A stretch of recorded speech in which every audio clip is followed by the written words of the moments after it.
Do you like to binge watch TV? Did you know you could binge listen to podcasts? Head over to electronicmediacollective.com, where they have podcasts for days. You like podcasts about wrestling? They have that. Do you like podcasts about TV and film? They have that. Do you like podcasts about horror? EMC has that too. Do you like comedy? Do you like books? Guess what? They've got you covered. Head over to electronicmediacollective.com. Pick your favorite podcast today.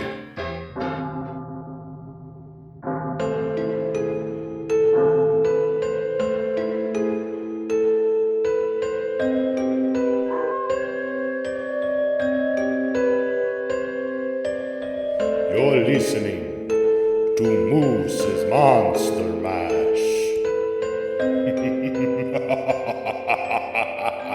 Welcome, Horror Hounds, to another all-new episode of Moose's Monster Mash. I'm your host, Moose, and we're back for another holiday episode of the podcast. And, you know, you might have noticed that this year there were no 13 Days of Christmas. Don't worry, it'll be back next year. Just took some time off this year. Do have a nice holiday gift for you in the theme of a return guest. Here to talk about the new Christmas slasher, Silent Night, Deadly Night. Please welcome back Mark Acheson. Well, thank you so much for having me back. Oh, anytime. It was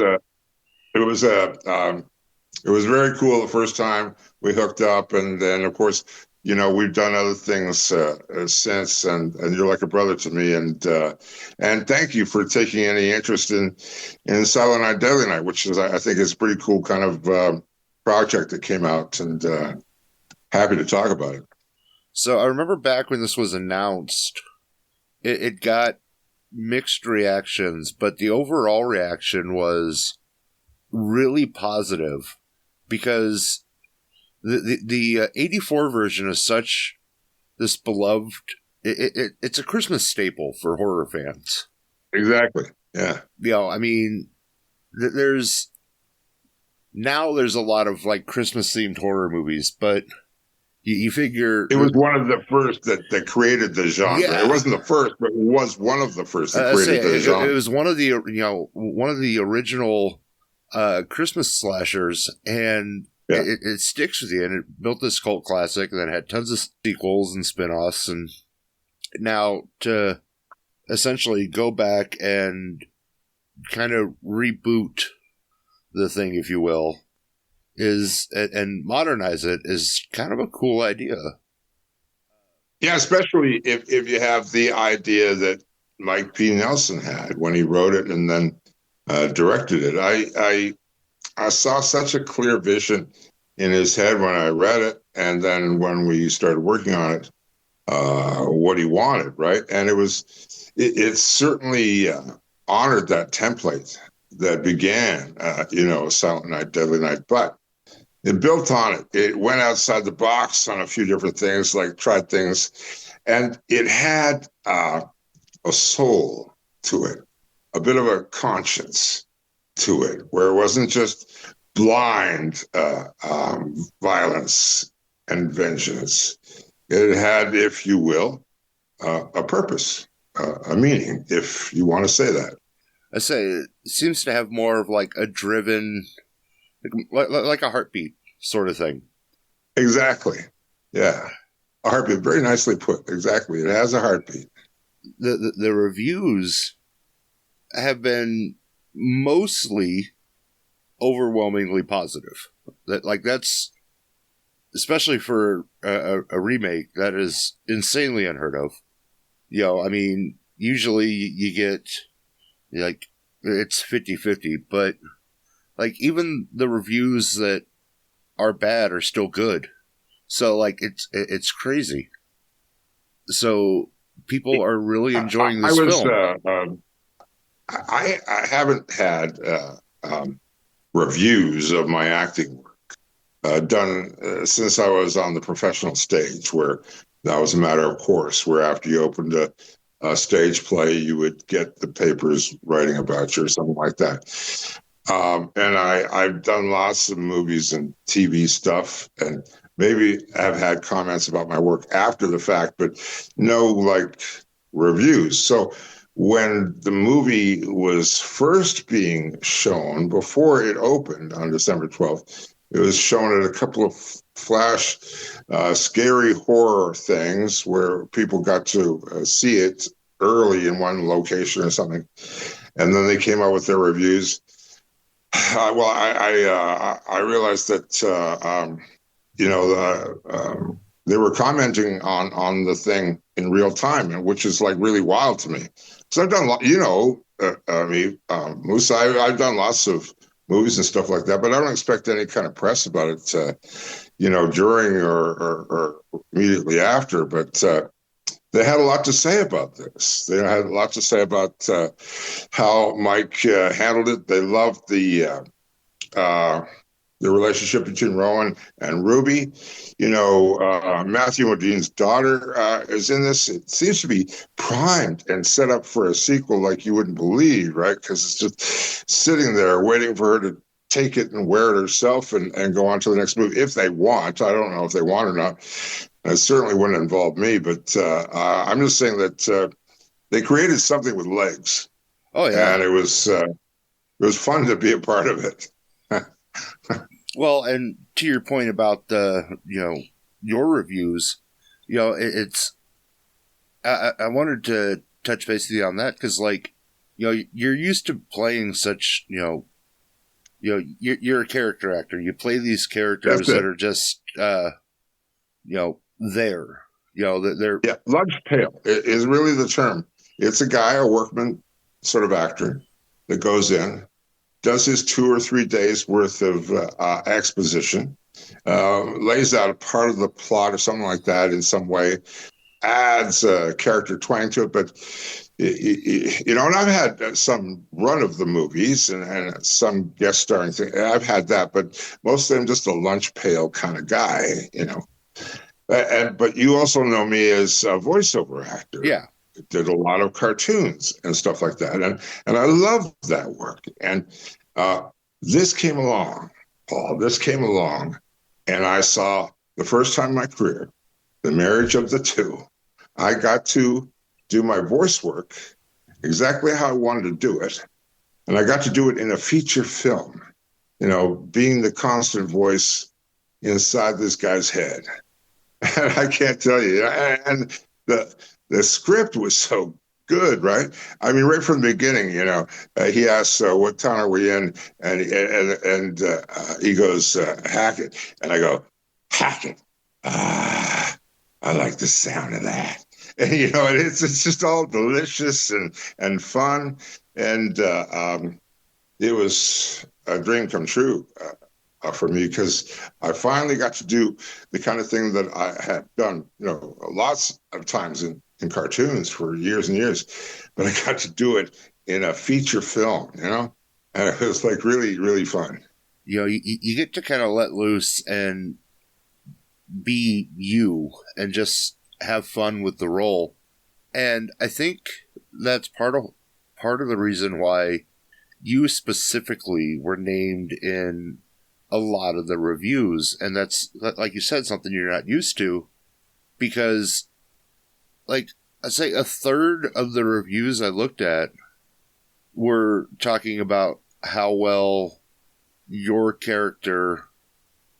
portrayed your character, even though you don't have a lot of screen time, you have a lot of screen time. And it was just being your friend and knowing you the way I do, that felt good for you, because you don't get that a lot. You get, the movie was good and these people were in it, but I'm reading these reviews and they're like, Mark Acheson's Charlie was XYZ, and it's like, oh, that's awesome. Good for him. Yeah. I mean, at this stage of my career, because, for the most part, I'm Well, I'm semi-retired. That means that I'll do stuff, but I probably won't chase after it much, and I don't get that many opportunities because anyway, it's a less than down thing. I'm really happy with my quiet life, but this thing came along and made me remember what it was like to be an actor again, because people were talking about my work, and that was really cool. I mean, I just, and I got lucky because this thing was set up for me. It was like set up perfectly. I mean, the script was just perfect with the one-liners that I had with Rowan, and Mike P. Nelson couldn't have written it better. And the whole Venom Dexter thing was commented a number of times in different reviews, right? And I thought, what a cool comparison. And I have to mention this. When I first auditioned for this, which was a year ago, in 24, it was supposed to shoot on Vancouver Island, and I auditioned for it, and my wife worked on it with me, and she must have said 2 or 3 times, do the Venom thing because that will really work, right? And I hadn't even really thought about that, but anyway, we were playing around with it. Didn't hear it for another year, Moose, not another year, right? And then all of a sudden, the phone call comes, and it's like, okay, they'd like to go ahead and start shooting this. Now it's in Winnipeg, instead of Vancouver Island, and I go out there and again, my wife and I practiced this stuff like crazy because it was just like a cartoon thing where you're just working out the cadence and the lines and stuff like that, and how much fun you can have with it. And then they brought out a recording studio out to my place here out in the sticks. We live way, way far away from Vancouver. We're like 2.5 hours away, almost in the mountains. We got a little property here, and they brought a studio out here, and I spent the whole morning for 5 hours recording the whole script. And Mike was on the phone and other people. And the thing that happens, though, when you are an actor is that you go, okay, I've done that. Will it show up in the final product? Will they cut it? Will they change it? Will they augment it? I didn't know, right? And my wife and I went to see the opening on December 12th. Some of the guys down at the theater know who I am because of Elf and a couple of other things. And so they even saved me a poster. This poster that is behind me here was given to me by the theater, as a gift, right? And my name is on the bottom of this thing. I mean, they have my name on the bottom of this thing, which is like, I'm just like a voiceover in this thing. Anyway, we watched it, and it was all there, Moose. It was all there, and it was a really good feeling because, like I said, I'm semi-retired. I don't think these things are going to come around much more anymore. I've had 2 lucky breaks in Christmas movies. Elf a long time ago, which I'm still feeding off of, and then this thing that came along, which couldn't be more different if you could possibly have. So yeah, you've now managed to land fans in both Christmas camps. the like the traditional Christmas movie camp, and now the Christmas horror camp. There's even a week or two, around December where they sell tickets for Elf, in the movie theaters, right? Because they're still, showing it every once in a while on Fridays and Saturdays and stuff like that on the big screen. So, there's a few days there where the new movie had tickets and Elf was being sold. I thought, wow, who would have thought of that? I'd have 2 movies in the theaters at the same time. Man, imagine a kid wandering from one movie to the next by accident. Oh. Imagine me wandering between either one of the movies. I wouldn't be able to recognize myself, I'm sure. That's what happens when you get kicked out of the mail room. Yeah, that's it for sure. So, you did all the recording in your home. How much time did you end up actually spending on set? About 4 days. That was mostly the janitor stuff and then the shotgun Santa stuff. And I knew that I was in a real horror movie when Mike P. Nelson is yelling at me when I'm getting out of the car. He goes, Mark, make sure you step firmly in the brains. Put your boot firmly in the brains. And I went, okay, man. Like, I haven't had a direction like that in a long time. And I'm going, okay, this is definitely coming down in the brains. And then, and so we shot all that, and it was fun. But for me, 90% of my work hadn't been done yet, right? This is just the on-camera introduction of me right at the very beginning. You only see glimpses of me, and of course, I look incredibly hideous because, after all, I am a walking special effect. Anyway, yeah. They didn't do any makeup or anything on me. They said, no, you're good to go. You can go right in there and kill people. You look terrifying enough. You look great. Anyway, costume. And then I went home and waited 3 months, and then they came around with the sound studio, and that was where the rest of the work really happened. And again, I'm going to thank my wife, because not only did she work hard with me when we auditioned for this a year ago, she worked hard with me before I went out there to shoot, and when I got ready for my voice stuff. She was great, and a real asset, and I'm a lucky man.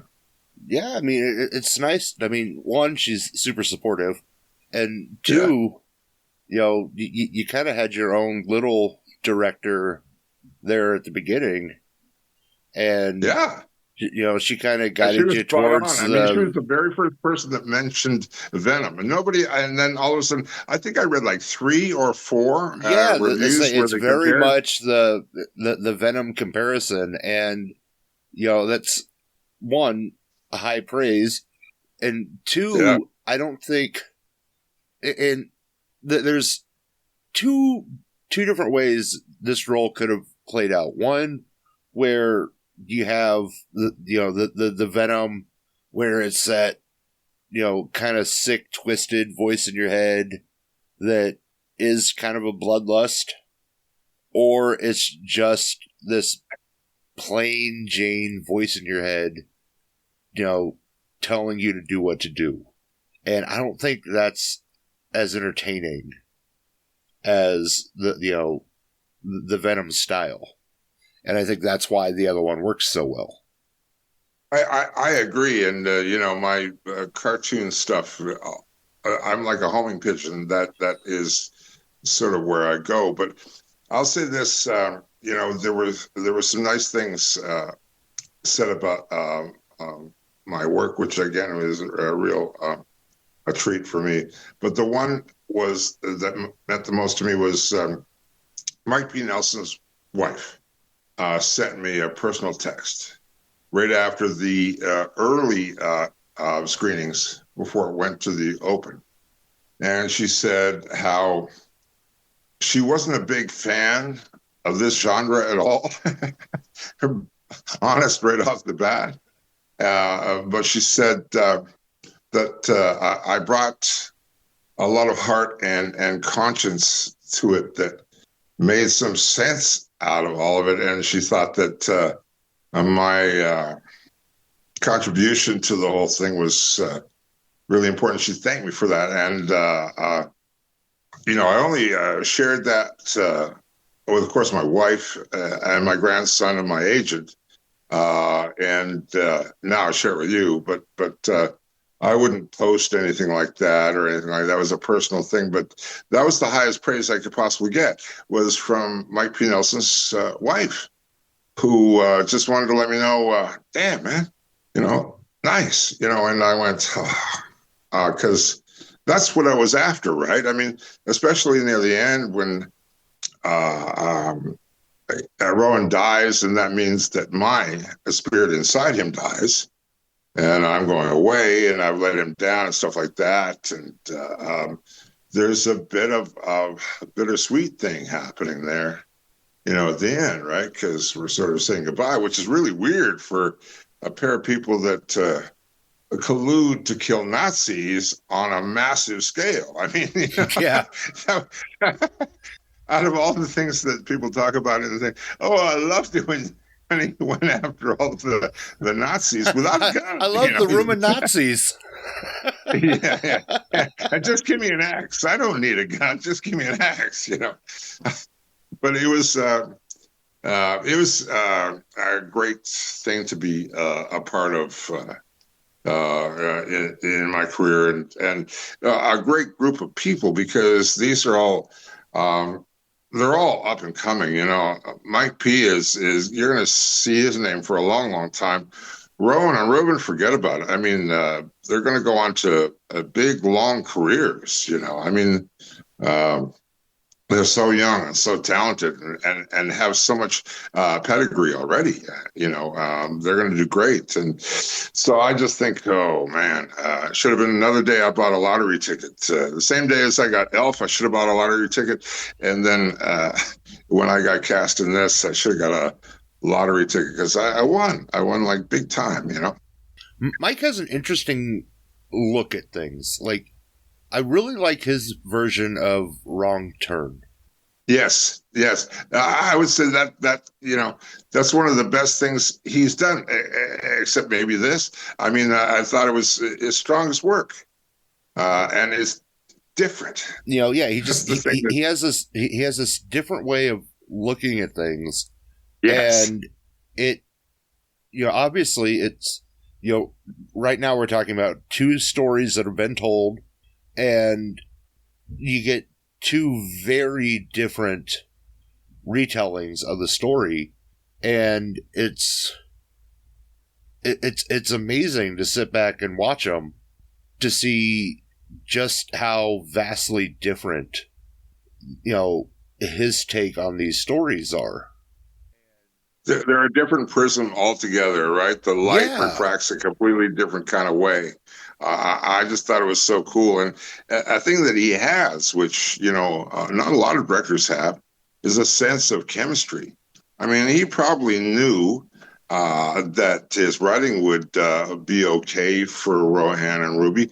He had no idea that those guys would, they were really good. I mean, they were really, when they were together, they were a little bit more than either one of them separately, and they were good. And I just thought he had a real sense of the whole chemistry of the whole thing, and even the other characters, like the Nazi lady and all that, I mean, there's some broad, fun characters in there, and the grindhouse sort of chaptering of different pieces, right? Which gives it a nice stamp. I love that kind of thing. The early run of this movie, from the 12th, I think it was like a week, maybe 2-week run in theaters, did really well. And I think what's really going to, where you and the other actors are really going to see return on this, is when it hits video on demand and it gets a whole new set of legs. I think this thing's really going to blow up. Well, that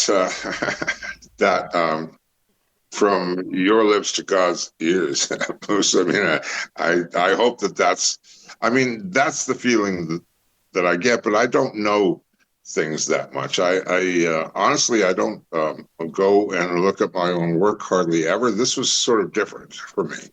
I would never go, I mean, I went to Elf, okay, but that's the last time I went to a movie, where I knew I was going to be in it. But I don't. But to be a part of this and to know that it's a smart script. I mean, it is. I had read the script. I'd read the whole script, right? But I didn't realize how smart it was until I saw it compiled, put together, And I went, this is really slick. It's really, really good, And I thought it tied up things really cool. And I think there should be a sequel where Rohan does all of the vocal work, inside of Ruby's head. I don't know, just let pass it on. The female be the. Yeah, exactly. And that's what I think it should be. But I just thought that I knew that there was two other movies in this and the heredity of this movie that people had known and trusted. 1984, I think, was the first one, and there was another one after that. But this one has its own special legs, I think, and will. I mean, I hope it streams well. I hope that it does well because, Mike P. It was a very tough, it's a very tight budget. They didn't have a lot of money, but he did amazing things with what he had.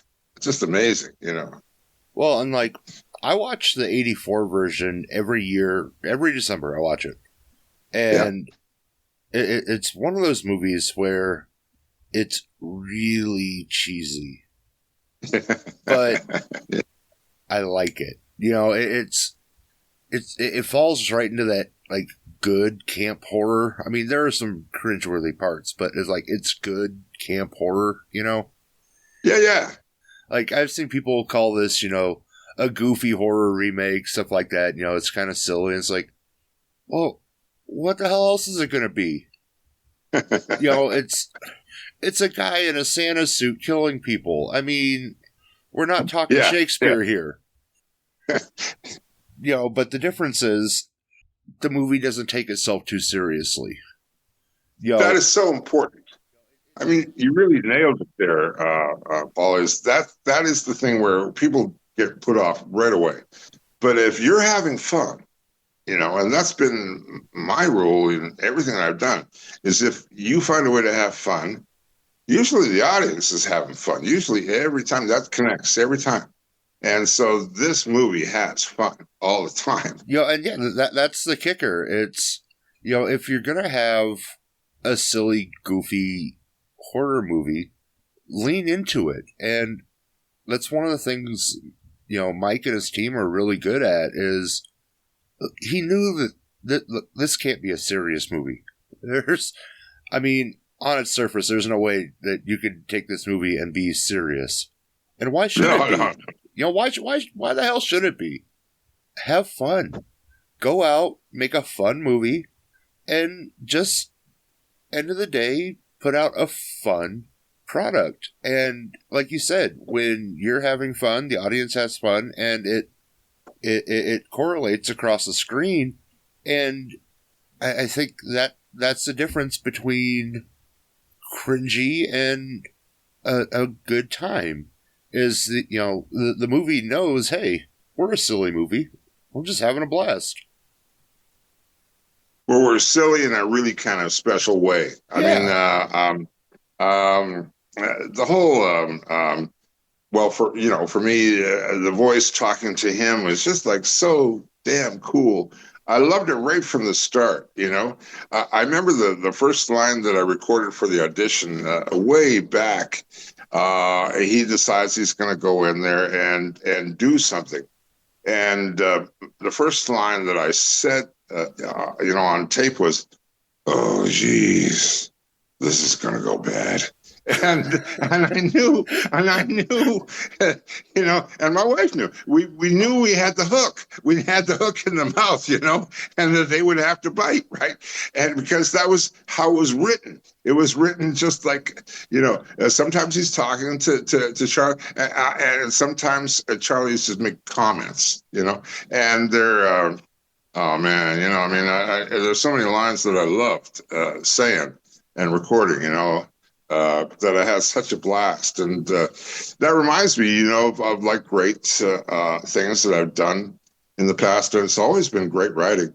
It has always been great writing every damn time. If I can't remember a line, it's because it's usually written poorly. But if it is like a song, like lyrics to a thing that it's just like, oh man, just let me sing it again, brother. Let me sing it again because it's just so great, Anyway, this whole voice thing was really exciting to me, Paul. It really was. I was really, really happy. And whether it streams well or not, I don't care. But there's a piece of me now, voice-wise, in a feature movie, and I dig that. I dig that a lot, This is what I was trying to say earlier, being your friend and, knowing you as long as we, known each other. This was... When this was announced and the cast list was announced and everything, like, I was happy for you, knowing that you've always been like this character actor, or like, you get these kind of like lead voiceover roles, but they're, these limited roles, et cetera, like Lord Tyrek and different things like that. And then this movie comes along, and like you said, your name's on the poster. Oh man.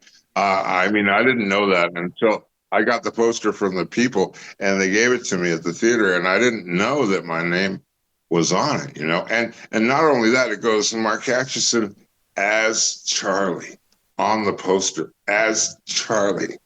I mean, I know my agent would have fought tooth and nail to get that kind of billing for me and a dozen other different things, which I never would have gotten. But that, where they name the cast, 4 or 6 names, and then they go at the very end and da da da da da da. It's like, oh man, I cried.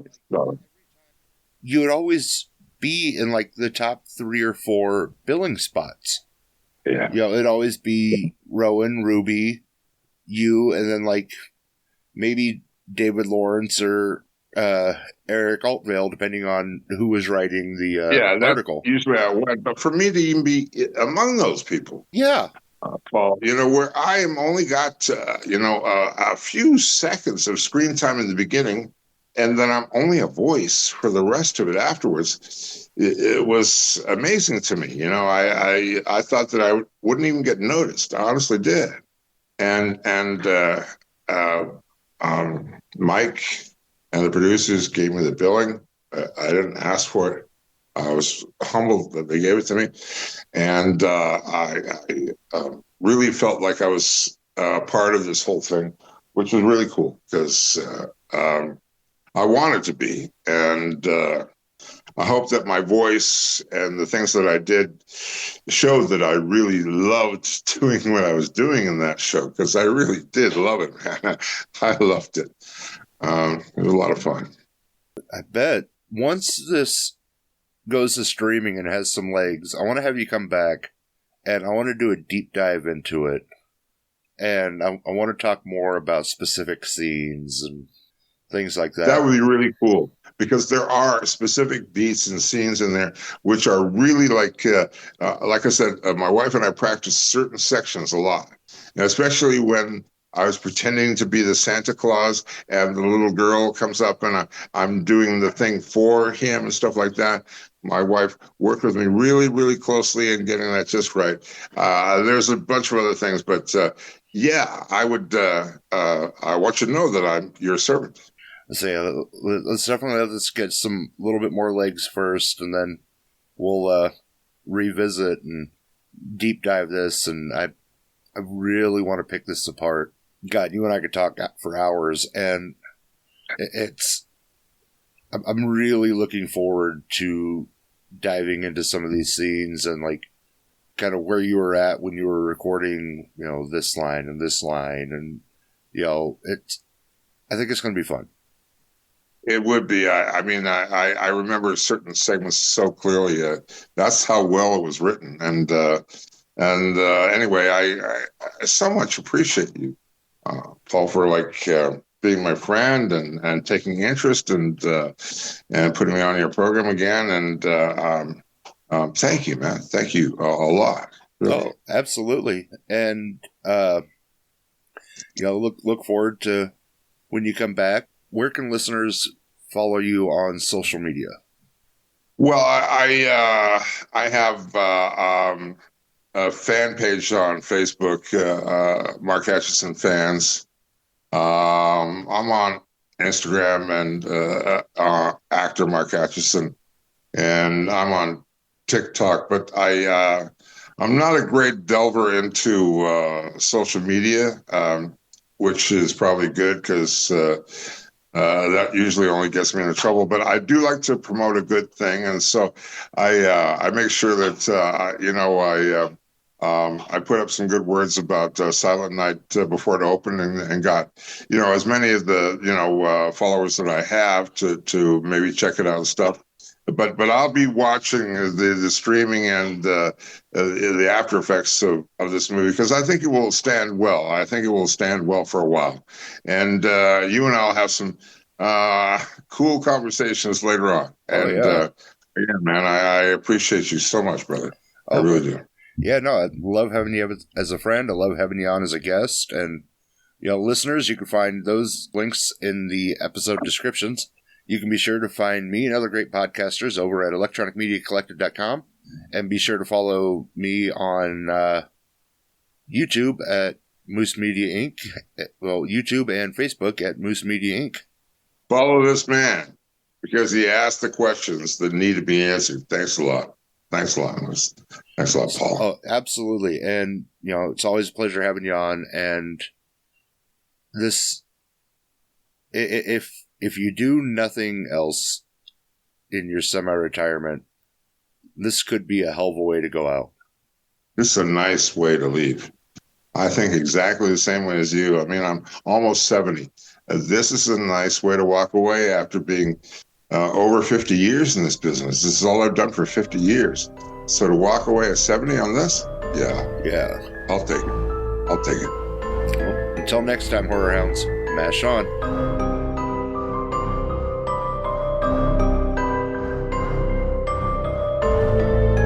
This has been Moose's Monster Mash.